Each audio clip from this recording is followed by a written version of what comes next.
لوغريت نفى أن يكون مدرب ريال مدريد السابق مرشحا محتملا لتدريب منتخب الزرق، وأنه لم يكن حتى ليرد على اتصال زيزو، مضيفا بأنه لا يكترث لشؤون زين الدين زيدان إن درب البرازيل أو أي منتخب أو فريق آخر في العالم. إنه الأسطورة الحية زين الدين زيدان يكون في يوم من الأيام أمام روعة لاعب استثنائي وتستمتع بموهبته، وربما قد يكون سببا في عشقك لكرة القدم، وقد تكون في يوم آخر منبهرا بنجاح مدرب كسر العديد من الأرقام القياسية، وقد يكون سببا في عشقك للنادي الذي يدربه. لكن إن اجتمعت هذه الخصال في شخص واحد فلا بد أن يكون شخصا استثنائيا وأسطورة لن تتكرر.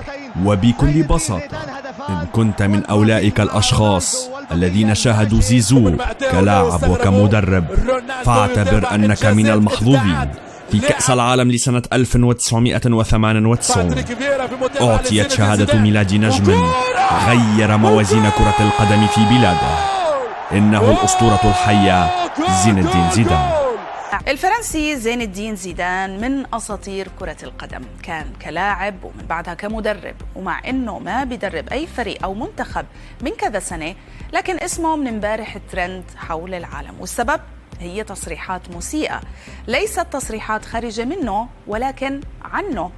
صاحب التصريحات هو رئيس الاتحاد الفرنسي لكرة القدم نويل لوغريت خلال مقابلة إذاعية مع راديو RMC سبورتس. فالمذيع سأل رئيس الاتحاد عن تمديد عقده مع مدرب المنتخب ديديه ديشام حتى عام 2026. هون بنذكر أنه كان متوقع أنه يستلم زيدان التدريب بدل عنه. فكان الرد من رئيس الاتحاد بالتفصيل كالتالي: أنا لا أبالي بزيدان، يمكنه الذهاب إلى أي مكان يريد، وهو ليس من ضمن عملي، لم ألتقي به، ونحن لم نفكر أبدا في الانفصال عن المدرب الحالي. وزاد رئيس الاتحاد وقال: هل حاول زيدان الاتصال بي؟ بالتأكيد لا، حتى أنني لن أمسك الهاتف لأرد عليه. وما لحقت طلعت التصريحات حتى قلبت الدنيا وانتفض العالم للدفاع كله إلى جانب زيدان ومن كل جهة.